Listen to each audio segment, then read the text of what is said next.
Buckle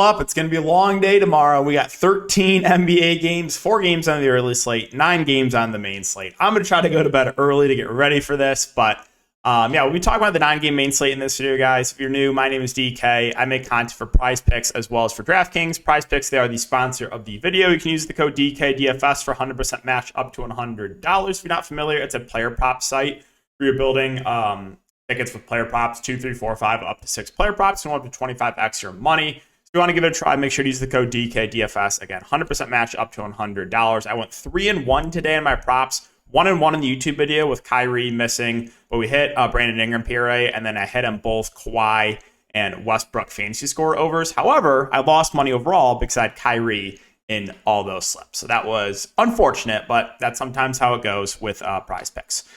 So yeah, let's get right into the video. Let's talk about these 9 games. Oh, if you do enjoy the defense content, I'm gonna make sure to like, subscribe, hit the notification bell. And all right, so we'll start off with Washington, New York. For Washington, well, the big three's out: Porzingis, Beal, and Kuzma. Monte Morris status up in the air. I mean, Washington really not playing for anything right now. They don't really want to make the playoffs. It doesn't look like so.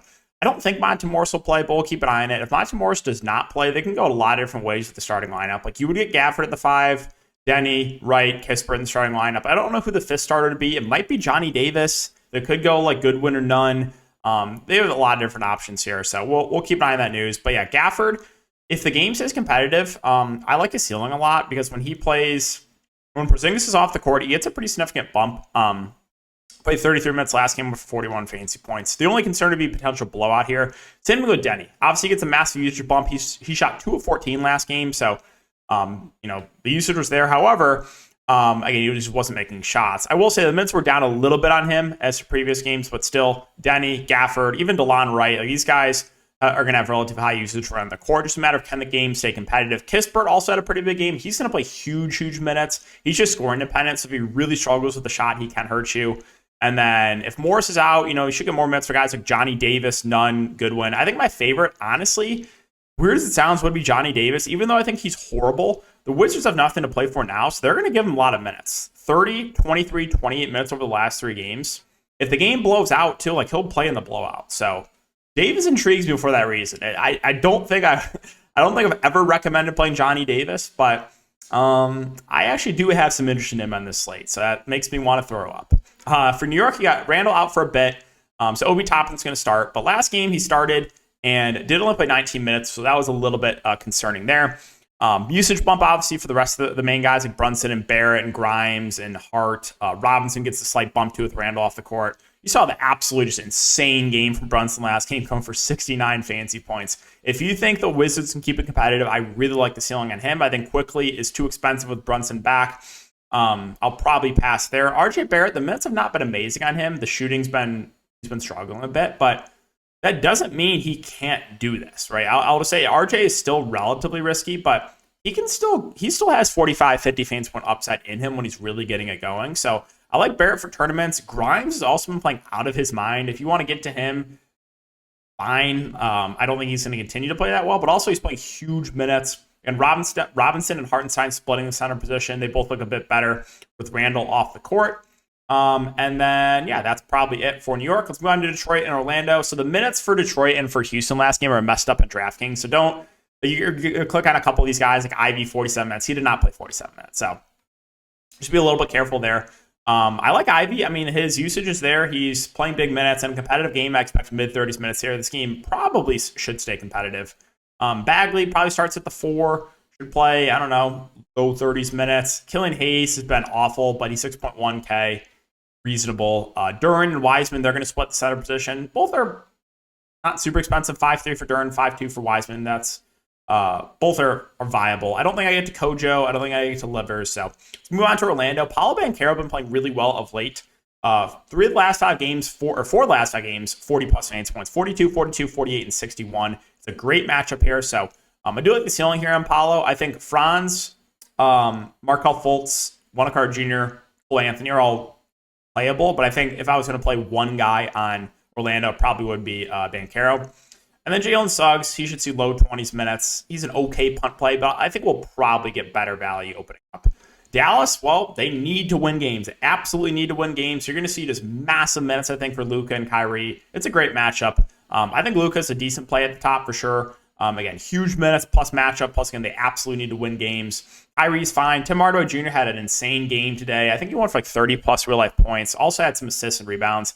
It was clearly an outlier performance from him, so I'd be a little bit careful, but still a guy that you can look to in tournaments. I don't think I'm going to mess with anything else. I don't think I'm going to mess with Bullock, or I guess if I had to pick one of the value plays, I think it would be Kleba. I think we probably get mid-20s minutes from him. He's only 3.6K. All right, for Atlanta, again, this game has shootout potential written all over it. Dallas' defense has been awful. Atlanta plays no defense, so Trae Young has been horrific the last couple of games. But it's a sub 9K Trae Young in a super high total game. I like him for tournaments. I like DeJounte Murray for tournaments. I think if this game stays competitive, which it should, one of those guards is going to have a really good game.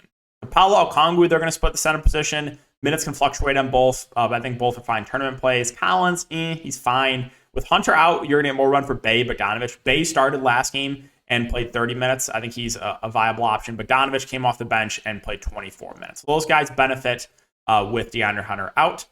San Antonio and Sacramento, so another headache here for the Spurs. No surprise, as it always is. We got Novosel, no Sohan. We're waiting on the status. Well, Keldon's doubtful. We're waiting on the status of Bates Diop, Langford, and McDermott. So we'll see who's available. I'll just say this. It's a great matchup.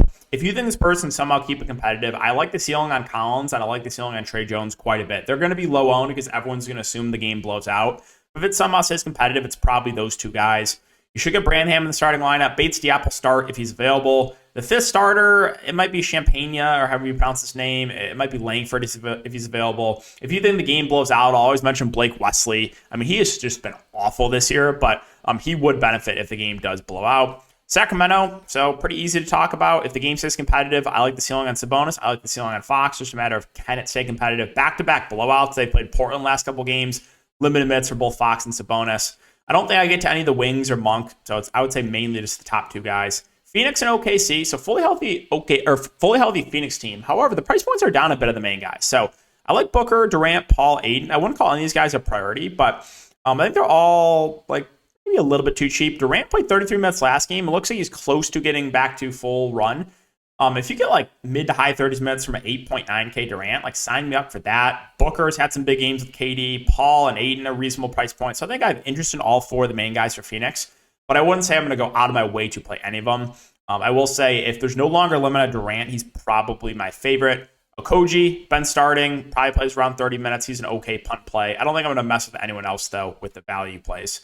For Oklahoma City, you got Shea in. A lot of these guys priced up from when Shea was out, so I'll say it's probably Shea being my favorite play. If you want to get to a Giddey, Jalen Williams, or Dort, be my guess. I think Joe's a bit pricey off the bench.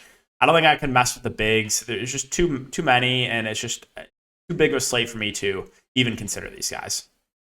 Lakers and Rockets, this is another appealing game, more so on the Rocket side, but Lakers, AD, LeBron, 10-6 for AD, 9-6 for LeBron, in a absolutely amazing matchup. I have interest in both. You saw just a huge game from AD, 38-17. I mean, he should be able to feast against, Şengün or whoever the Rockets have out there. LeBron James did play 32 minutes last game. They're kind of taking it a bit easy on his minutes, but if you get a game where LeBron plays 35, 36 minutes here at sub 10K against the Rockets, like that looks relatively appealing. So I like AD, I like LeBron. I don't know if I get to anyone else. Like the likes of D'Lo is fine, I guess. Austin Reeves, 6'5", has cooled down a little bit. But I don't think I'm going to mess with the value here for the Lakers. So moving out of the Rockets, I really like this team. This game, you would think they can keep it competitive playing at home. KPJ, Green, Şengün, Jabari Smith, I think all pretty good plays here. I think my favorite probably would be KPJ. Just a guy that can stuff a stat sheet and is playing big minutes. In a competitive game, I think he plays close to 40 minutes. Jalen Green, I expect him to play close to 40 minutes in a competitive game as well. He has a little bit of a lower floor. Şengün minutes not as high, but he's a guy that'll be super productive when he's on the court. And then Jabari Smith is also playing big minutes right now too. So I like the main four guys here for the Rockets. Martin and Eason are fine options. Martin probably plays a bit more. Eason won't play as much, but will be productive when he's on the court. So I think, honestly, the top six guys for Houston all look pretty good. All right, a few games left here. We got the Pacers. We got the Cavs. Pacers nothing to play for. I don't think Turner is going to play again this season, but we'll see. There's really no point to play him, right? If he misses, you're going to get Jalen Smith. You're going to get Isaiah Jackson splitting the center position. It's a tough spot, but I think both will still be viable here. 5K for Jackson and 5.6 there for Jalen Smith. The rest of the Pacers, they're all like fine. Nemhard and McConnell split the point guard position. I think I'll lean McConnell for cheaper.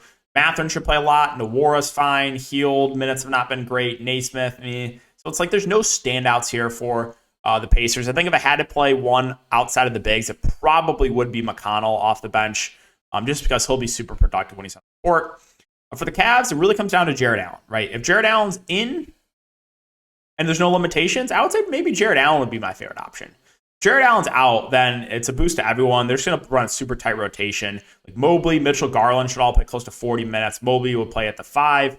LeVert would start and most likely play 30-plus minutes, 34, 37 minutes over the last couple games. Lamar Stevens would probably play a good amount. Of course, Chetty played like way more when I faded. When I played, same spot, 7 fantasy points, 12 minutes. 21 minutes, it's like, come on. You can't make it up. But yeah, Rubio, 3-2. He'll be in the rotation. He only did play 9 minutes last game. The Cavs had a really tight rotation last game. Philadelphia and Milwaukee, this one should be a great game to watch. For DFS purposes, for Philly, it's really just the top 2 guys in Embiid and Harden. That's about it. Embiid been a little bit quiet of late, 43, 42 fantasy points, but like his ceiling. Harden, 9-6. He's going to play, close to 40 minutes. I like Embiid. I like Harden. I don't think I get to anyone else like Maxey, Harris, Melton. So it's basically just those 2. For the Bucks, kind of the same thing. It's basically just Giannis that I like. And I do like Giannis a good amount. 11-3 is too cheap for him, in my opinion. In a competitive game, we should see mid-30s minutes. This game should stay competitive. So I like Giannis a good amount. I think Middleton, Drew a bit overpriced. Brook Lopez, they're going to need him against Embiid. So I guess he's fine. He's a guy that, kind of have those games where he has like 5, 6, 7 block shots, right? I'll pass on Portis. I don't think I'm going to mess with the value here. I think there's going to be better value. So let's finish up with Golden State and Denver. Golden State, still just no Wiggins, so we kind of know what to do here. I like Steph, as I always do in tournaments. I'm a guy that, has a floor, but also a really high ceiling when he's getting it going. Clay, Poole, they're both fine tournament plays as well. Like, in a competitive game, at least one of these guards can have really. So, like, if you're fading Steph Curry on, like, a late slate or a showdown slate, like, I would say play one of a Clay or Poole. So I have interest in all 3 of the guards for Golden State, but I'll see all 3 more tournament-only plays for me. Draymond at 6'4". If the game, if he stays out of foul trouble, doesn't get ejected, I think he probably plays low to mid-30s minutes. He's a relatively safe play. We'll see if Jokic is available. I would think if Jokic is available, they would start Looney. So if that's the case, I would have interest in Looney. If Jokic is not available and they start Kuminga, then I like some 4.6K Kuminga. So we'll keep an eye on that. DiVincenzo has been really bad, but he'll probably play around 20 minutes, and I'm going to pass on the rest of the value. Finally, Denver. So you got KCP, Michael Porter Jr., and Jamal Murray all probable, while Jokic is questionable. So I think that's a true 50-50 call here for Jokic. If Jokic misses, I love Denver. Love Murray, love Gordon. I like MPJ. Bruce Brown would look better. We'll see who would start at the 5. Last game they started DeAndre Jordan, played him 21 minutes. You saw Zeke Naji get some backup 5 run. They gave Jeff Green a DNP last game, but I think if there's no Jokic, you could see against a small ball team, you could see some Jeff Green at the 5 even. So he would even be a guy you can consider on the slate if Nikola Jokic is out. So I would love this Denver team if Jokic is out. If Jokic is in, I like Jokic, assuming no limitations. I still like Jamal Murray in an up-tempo game. I would still like the main guys. The rest would be more secondary plays like Gordon, like MPJ. Bruce Brown would be a bit pricey. I wouldn't mess with the value here. KCP is just always what he is. 3-and-D guy that's playable as a last man in. All right, so that's going to do it for the video, guys. I am going to try to go to bed early because I am exhausted, and it's going to be a long day tomorrow. But again, if you have been enjoying the DFS content, make sure to like, subscribe, hit the notification bell. I do have an early prize picks video up breaking down a couple plays that I do like. Also, I'll be doing Ladder Challenge Day 2 tomorrow, tweeting that one out, so make sure to follow me on Twitter. Good luck, enjoy your Sunday, and we'll see you all in the next video.